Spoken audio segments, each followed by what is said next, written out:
Are you having a faith crisis? Are you trying to reconcile your understanding of scientific findings with your knowledge of Genesis? Did all of these Grand Canyon rock layers form in the 1 year of Noah's flood? Are the days of creation actual 24-hour days? Where was the Garden of Eden located? Did Methuselah really live to 969? Was Noah's flood global or local? Is evolution a belief or a fact? Were Adam and Eve real people? A Worldview Approach to Science and Scripture podcast series by geologist-apologist Carol Hill will help you find the answers to these questions and more. Science versus religion. What if there was never a conflict? Find out why, from a worldview approach, there is no conflict. The purpose of this podcast series is to present solid science to the church, not to destroy faith, but to reconcile science with faith as a way to truth. This is not a young earth podcast, but is based on the sciences of archaeology, anthropology, geology, and astronomy.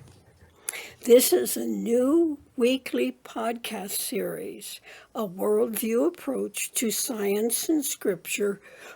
Podcast series starts on Sunday, September 1st, 4 o'clock p.m. Eastern Standard Time, 2 o'clock p.m.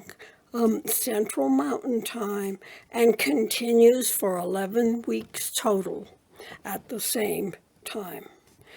Credits: narration by Daniel Hill. Royalty-free music composed by Dee Brown and produced by 2U Films, Steve Pointer. Hello, everyone. Welcome to podcast number 10. This is the podcast next to the last. Next week will be our last. And today we're going to talk about Adam and Eve. And the subject of Adam and Eve is the most difficult of all to discuss because it has been the traditional view of the church for centuries that Adam and Eve are the father and mother of the whole human race. It has been my experience that Christians exhibit one of the following attitudes on the subject of human origins, and I personally know Christians that fall into each of these categories. The first category is ignorance. People who don't know that there is even a problem between science and scripture on the topic of Adam and Eve. The second is apathy. People who don't care and have the attitude of ignoring the evidence. The third is denial. People who deny the evidence by considering the human fossil record as being only a few old bones here and there. Hostility. People who are hostile to the evidence because it challenges their theological worldview. The final is harmonization. People who attempt to harmonize scripture and science, even though there is a psychological risk of being ostracized by the church. This is the attitude of a worldview approach, to face the issue instead of sweeping it under the rug. Podcast number 10, Adam and Eve and Origins. Were Adam and Eve real people? This is a picture of Adam and Eve by Lucas Cranach the Elder in 1538. I just love this picture. Look at that snake that's hanging right between them. And I also love the curls on Adam's head and beard. I think it's a wonderful painting. Adam and Eve and Origins. Podcast 10 is about Adam and Eve and origins. Origins means the origin of humankind and embraces both the science of evolution, which we covered in podcast number 9, the science of anthropology, the science of archaeology, and the scriptural origin of humans in Genesis. This is one of the most difficult topics to cover because it is one most ostracized by the church, or as stated by Mark Noll in his book, The Scandal of the Evangelical Mind. The issue of the origin of humankind is especially sensitive. It seems that the church is afraid to look into paleoanthropology, that Adam and Eve are the father and mother of the whole human race has been the traditional view of the church for centuries. And many churches' professions of faith have this belief requirement in them. Therefore, most evangelical Christians are not about to change their views on this topic. Furthermore, the church has not had this traditional view challenged by science because it has only been in the last 20 years or so that the preponderance of scientific evidence has mounted against it. What is the scientific evidence? What is the scientific evidence? This is a chart of the history of different Homo species. Now, Homo sapiens don't come in the picture until about 200,000 years before present. That's how Homo sapien fits in with some of these earlier Homo erectus and Neanderthal and so forth. The next period is the Middle Paleolithic. Homo sapiens migrate out of Africa in two ways. A minor one at about 100,000 years BC, and a major one at about 60,000 years before present. In the Upper Paleolithic, from about 45,000 to 20,000, Homo sapiens appeared abruptly in Europe, and Neanderthals coexist and interbreed with Homo sapiens in Europe. That is, Neanderthal DNA have been found in human bones from that age, and human DNA has been found in Neanderthal bones. That's how they knew they coexisted. And still today, people from mostly in Eastern Europe, if they have their DNA tested, they have a small percent of Neanderthal DNA in them. Anthropology is the study of the human species, but archaeology starts pinpointing them down into the Neolithic or less than about 10,000 years BP. And the first one is called pre-pottery. There, people lived, but they didn't have pottery. And this began the beginnings of agriculture and domestication of animals. Animism, beginnings of polytheism. And this, I'm going to show you the Cheddar Man in Great Britain at about 8,000 years. This is where Cheddar Man fits in to other humans at that time. Early pottery here. Here's where Adam and Eve fit in about 5,500 years. We covered that before in our Mesopotamian periods chart. So you have in the Mesopotamia, you have irrigation, first cities, temple building, polytheism, and they all have early pottery. Then the Chalcolithic was about 5,000 BC to 3,200 BC. This is where Tubal-Cain fits in here, and you have the use of copper, city-states, warfare, Otzi the Iceman, which I will show you in a minute, also fits into this category because Otzi the Iceman was carrying a copper axe. Then we go down into the Bronze Age, and then we get to the time of Solomon and David. The first Homo sapiens lived in Africa. As of about 5 years ago, the fossil bones of Homo sapiens found in Africa were dated to about 200,000 years before present.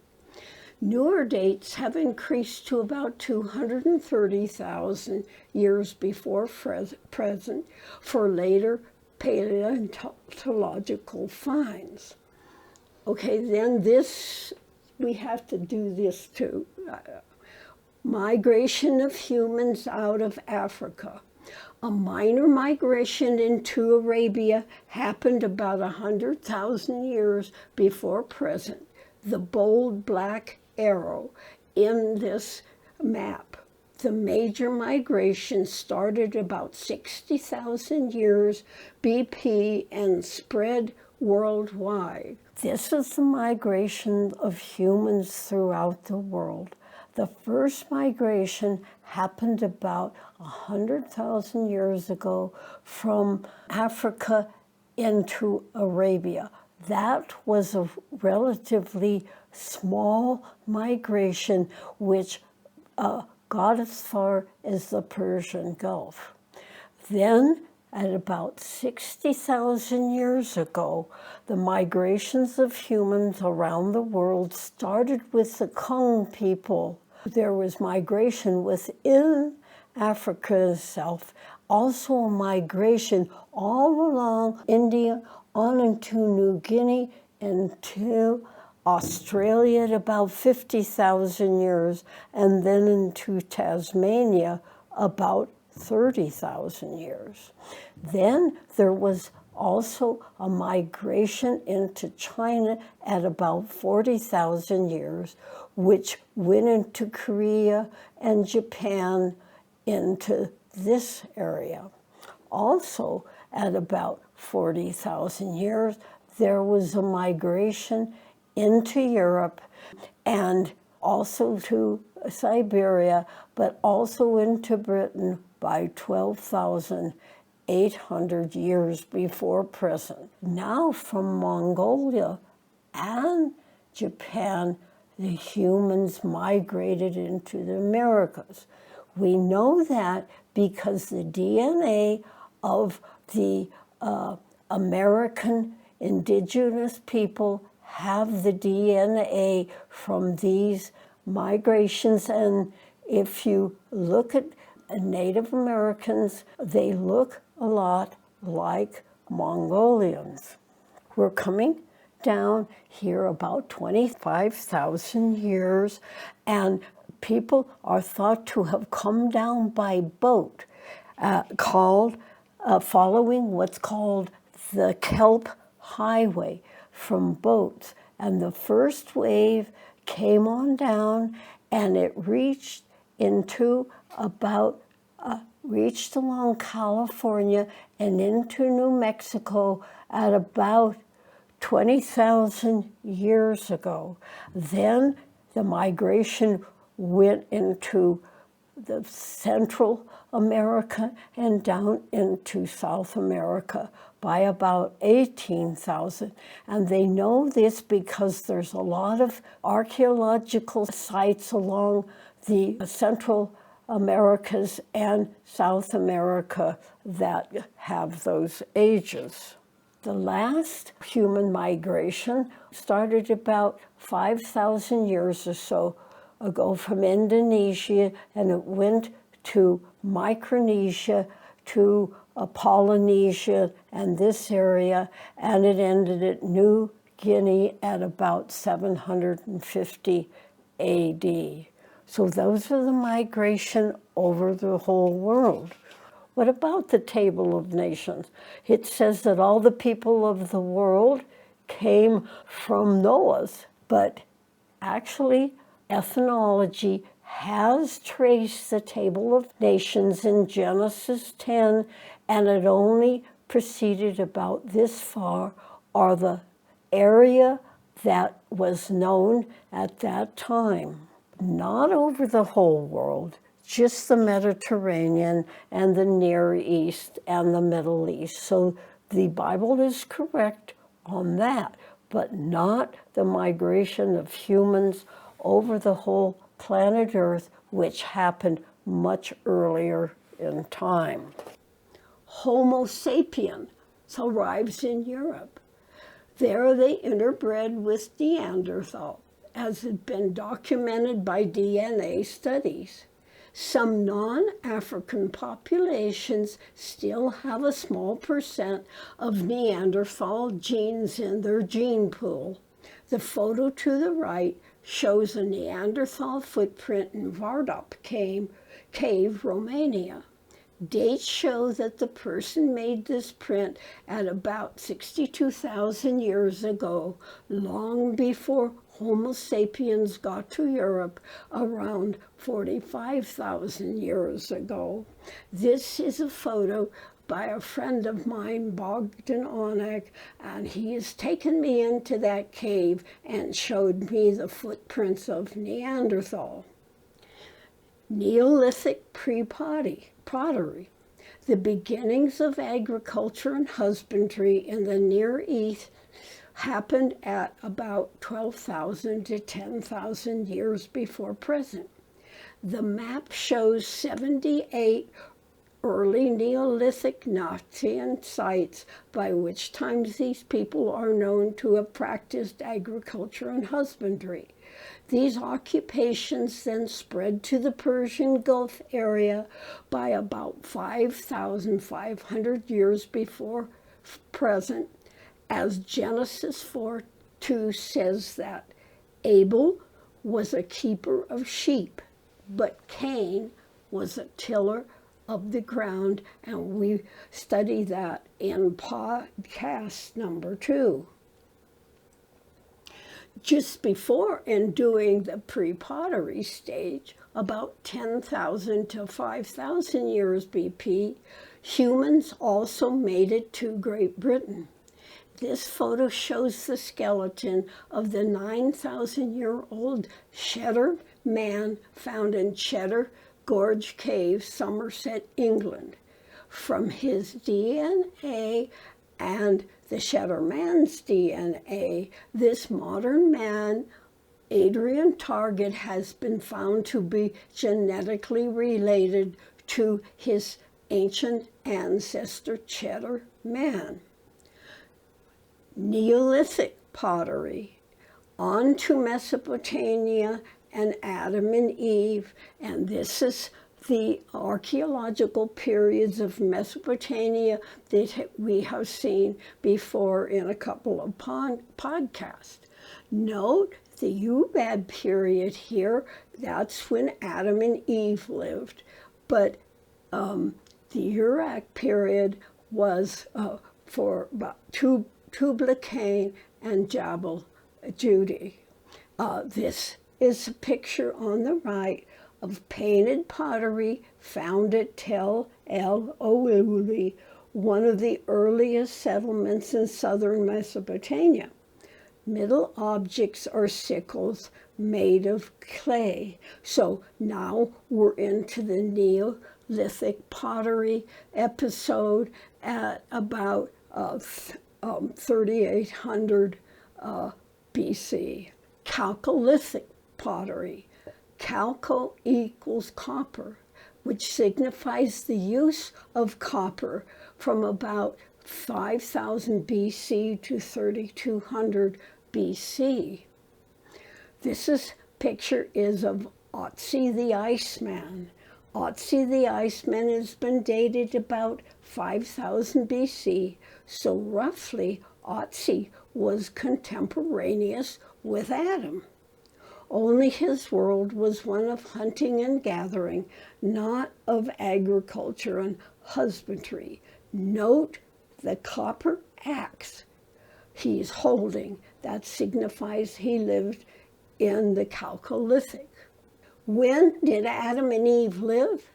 It is very important that the Genesis chronologies place Adam and Eve at approximately the same time as does the anthropological and archaeological evidence. As discussed in Chapter 4, gaps may exist in the Genesis chronology so that these chronologies cannot be used as an absolute timescale. However, these gaps probably do not represent more than a few hundred years of time at the most. And so these chronologies roughly place Adam in a time frame just before the Chalcolithic or just after it began, from about 5,500 to 4,000 BC. While the ages of the patriarchs back to Adam may represent exaggerated numerological numbers, clan ages and or abridgment ages, the biblical author scribes still seem to have had an approximate idea of how long before them their forebears, Adam and Eve, and their descendants lived. This is further evidence for the historical framework of the Genesis account. What about the Table of Nations and Tower of Babel? Here's our map again of the migration of people around the world. Note the gray area on this world map in the middle of like the Mediterranean area, marked area of the Table of Nations. How does this DNA human migration map fit with the Table of Nations, Genesis 10, and Tower of Babel, Genesis 11? Table of Nations. The Table of Nations traces the lineages of Noah's sons Shem, Ham, and Japheth. This line of research is called ethnology, which is a branch of anthropology that deals with racial origins and distributions. Linguistic and ethnological studies by both biblical and secular scholars have shown that Genesis is correct in its tracings of the sons of Noah, but not over the entire planet Earth. Geographically, the Table of Nations list goes as far east as Persia, that's Iran, as far south as Ethiopia and the Arabian Peninsula, as far north as Anatolia, which is Turkey, and as far west as Crete, Spain, and Libya. Tower of Babel. The Genesis 11, one passage, and the whole earth was of one language and one speech, in connection with the Table of Nations and Tower of Babel, may refer to the ancient Sumerian language, with the whole earth, quote unquote, referring to the Mesopotamian alluvial plain as it did for Noah's flood, which we covered in podcast number 7.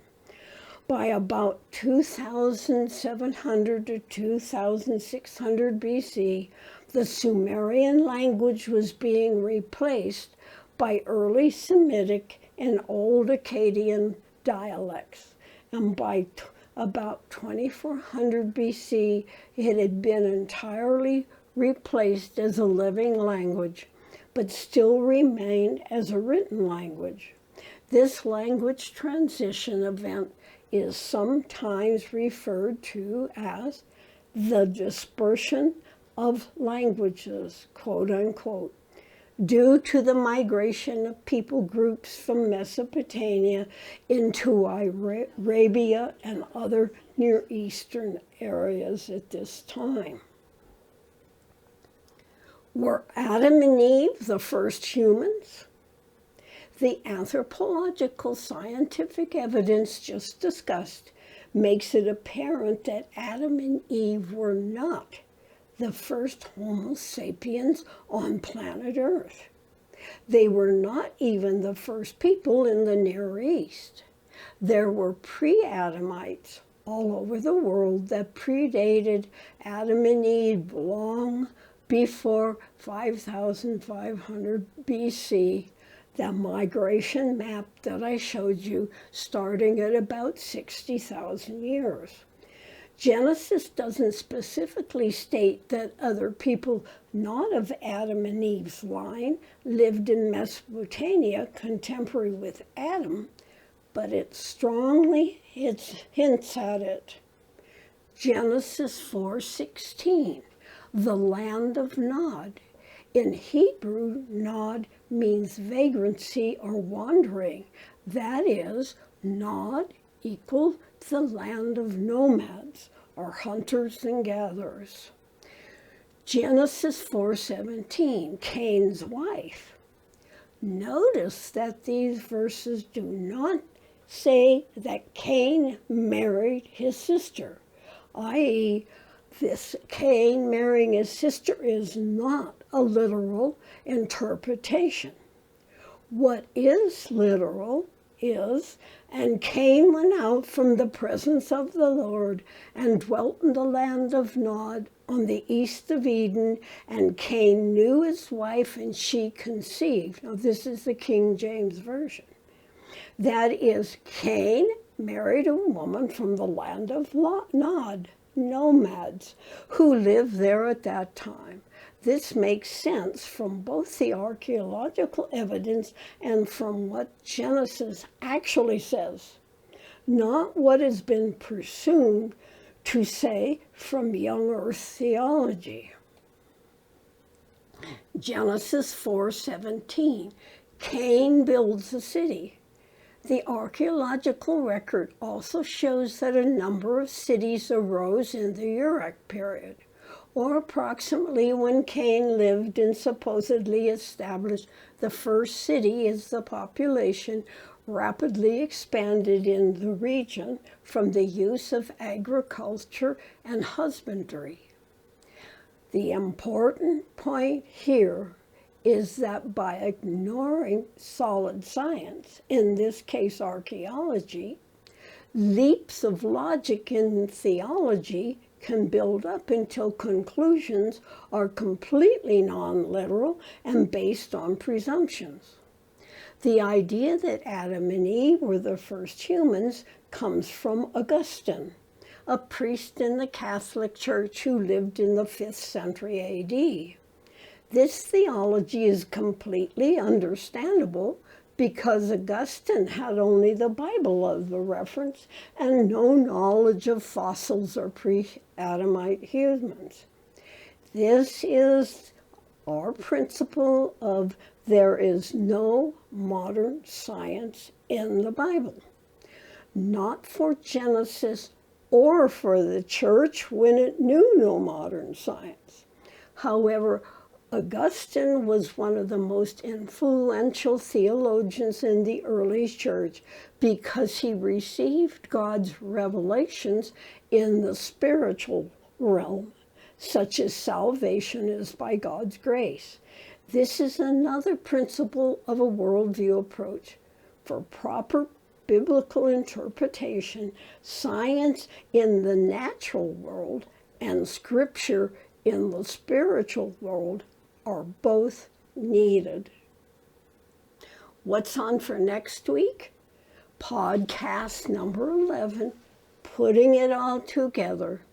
In podcast number 11, the last podcast of this series, we will follow the timeline of God's interaction with humanity as it relates to the covenantal history of the Old Testament up to the time of Christ. I know that acceptance of Adam and Eve not being the first humans must be hard for many of you, since it has been the tradition of the Christian church since Augustine. But tradition isn't always correct, and there is another possible interpretation of the Adam and Eve story in Genesis. Adam and Eve were not the first humans, but they were the first and beginning of God's plan of redemption, which would continue with his progressive revelation and covenantal relationship that led to Christ, the Redeemer of all humanity. This relationship with Adam's line is what will be covered next week in our last podcast, Putting It All Together. Hope you will be able to be there next week.